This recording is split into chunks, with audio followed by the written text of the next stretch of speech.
Hello, random person, who I assume is both intelligent and good looking.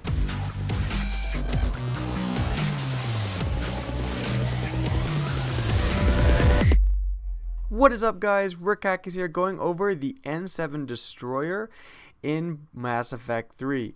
So, this is the Gold class guide, and I want to reiterate that this is a guide for new players just wanting to go into Gold and be able to do well in Gold games. So let's go over the powers. The first power, Devastator Mode. By far what brings this build together. Now I like to pick weapon accuracy instead of the shields. Then rate of fire and magazine size are both good. I like to pick rate of fire. If you're using a gun that specifically you might want more magazine size for, pick that though. And then I like to pick damage bonus at the end. Now the other thing is max shields is very, very good, 40%, but I like to pick damage boost.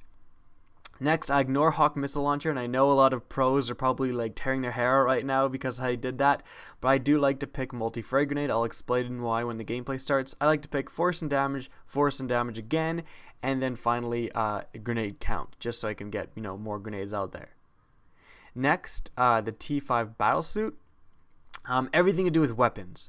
So weapon damage, headshots, and then weapon damage again. You're going to get an insane bonus from that.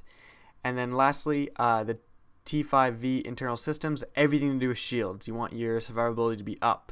And I kind of go and then I go back. But if you look at Devastator Mode, the T5 Battlesuit is up to 27.5 if you increase it fully, which is basically 30% more weapon damage. And the Devastator Mode is another 30%. So you're getting 60% extra damage for your weapons without even putting gear on.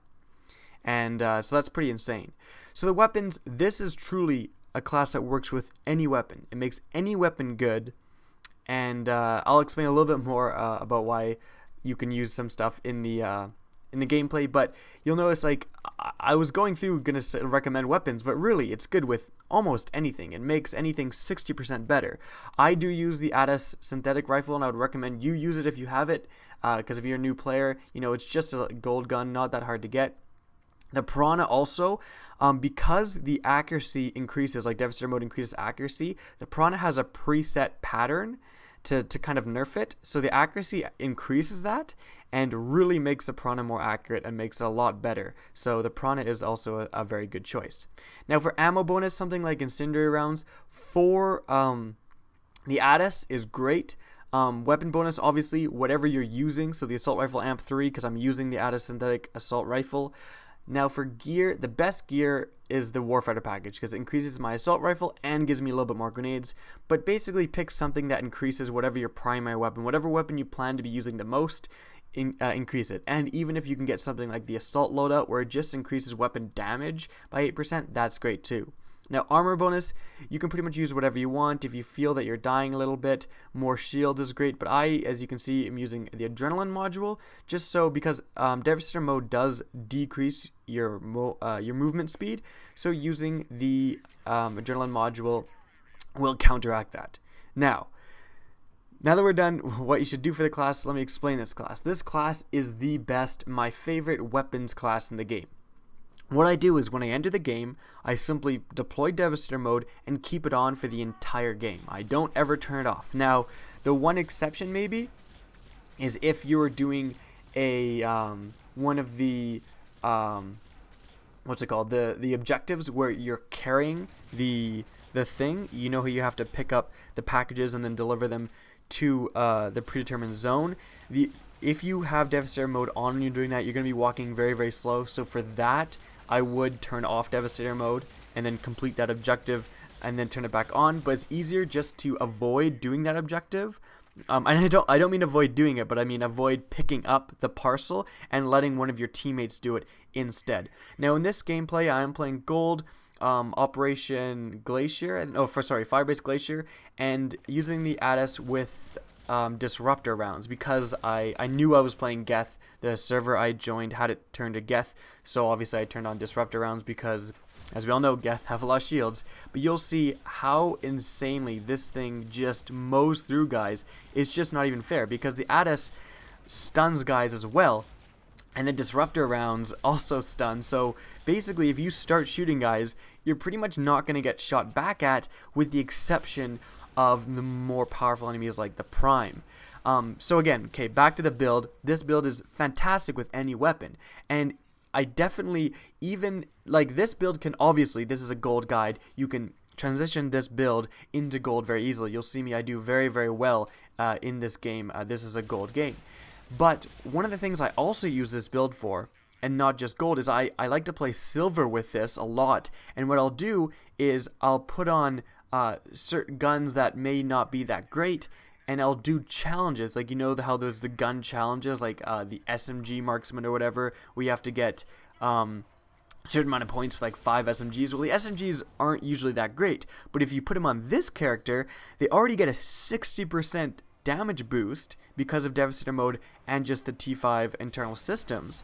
So that's already making the gun a lot better. And then if you put an ammo on, like an ammo 3, which is let's say 30% more damage, you're up to 90% more damage, and that's really good. So you can easily, you don't even have to waste equipment. You can just imagine like the T5 battle systems. That is kind of just basically like every character essentially has that. You know, it's basically where you choose between weapon damage or power damage. So let's forget that. But basically, Devastator Mode is essentially like you're putting on, Incendiary Rounds 3.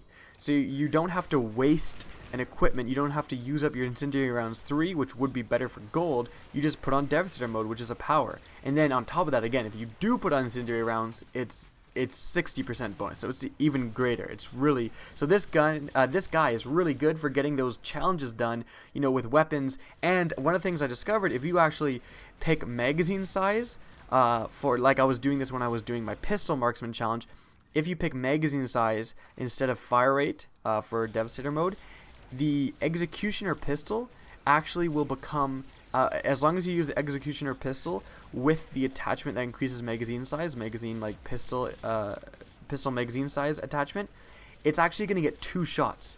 And it's the only gun in the game where it's supposed to have only 1 shot. It's like a 1-shot weapon. But if you're using this guy with the right attachment and you pick magazine size for Devastator Mode, you're actually going to get 2 shots with the 1-shot pistol. So that's actually pretty cool. And it really helps you get that gun done for the pistol challenges. Now, back to this character in gold. You'll see it. This guy absolutely devastating against normal infantry. Against Geth Prime, though, maybe not the best. The thing is, you know, when you're playing something like Geth Prime, it's good enough. It does, like, I would be able to kill a Geth Prime with this guy by myself, no problem. The thing is, it might take a little bit longer than if I was playing a Geth Trooper Soldier with Flamer. That's the only thing.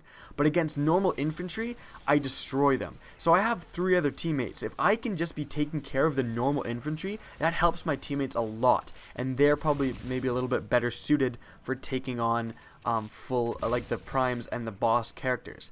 And if you're playing something like Reapers or whatever, and obviously if you're playing Reapers, using incendiary ammo, it helps a lot because this guy can easily take down pretty much everything except for Banshees. Banshees will have a little bit of trouble with, but then again, you have 3 more teammates that can help you. And this guy is just, it makes every gun good. So the advantage of using this guy, the way I've described, is that even if you don't have the anti-synthetic rifle, even if you don't have, ultra rare guns, a lot of builds, when people are doing guides, they'll be like, oh yeah, just use the Harrier. Like everyone has the Harrier. Well, not everyone has the Harrier. Some people don't have any ultra rare guns. So this class is really, really versatile. You can use the M8 Avenger, and it's going to get 60% more powerful if you're using a Incendiary Rounds 3 or something like that. So even that, I wouldn't necessarily, if you only had the M8 Avenger, I wouldn't necessarily bring this guy into gold, but certainly doing silvers is going to make that a lot easier. So using the I've got to explain using the gauntlets, the frag, instead of the missile. The missile, don't get me wrong, is great. I've seen many people use it very effectively. I've used it myself in Platinum very effectively. However, for a beginner's guide, I'm not sure giving up 40% of your shields is that much of a bonus. And the frag grenades are actually pretty awesome. The frag grenades, you can kind of see I don't really use them. The frag grenades, use them as a last-ditch effort. If you're in trouble, use your frag grenades, because they are so good at getting you out of trouble. Because if you're like close range, you're reloading, you're out of ammo, and you turn around and there's a Geth pyro in front of you and you're almost gonna die, if you use your frag grenades, it will, if it doesn't kill him in one shot, it'll 100% stun him and hit him back, giving you time to escape and kind of regroup. You can also shoot them like right in a row. And the advantage of using this, it doesn't really pertain for frag grenades, but I also want to reiterate, there is nothing in this class that recharges. Nothing. So you can use the heaviest stuff. I would encourage you to try to use the heaviest stuff possible. Get to that negative 200%, because it doesn't matter. You're turning on Devastator mode for the entire game. You're not turning it off. It really doesn't matter how heavy your guy is. So, you know, a lot of the weapons, if you're playing other guys, you're always worried about, you know, maybe I shouldn't use this really powerful weapon because then my skills will recharge. You have no rechargeable skills in this. So go bananas with the weight, use your extremely heavy guns, and just have fun. And especially you get to use all those attachments that you're like, oh, maybe I shouldn't use this because it increases the weight by, you know, 50. Use them, because this is the class you want to use it on. And again, really good for getting those gun challenges, especially because if you're using a crappy gun like the Locust SMG or whatever, then you can put on an extremely heavy backup gun like the Typhoon, just in case you get into trouble. So I hope you enjoyed this video. Remember to rate, comment, and subscribe. But as always, have a good day.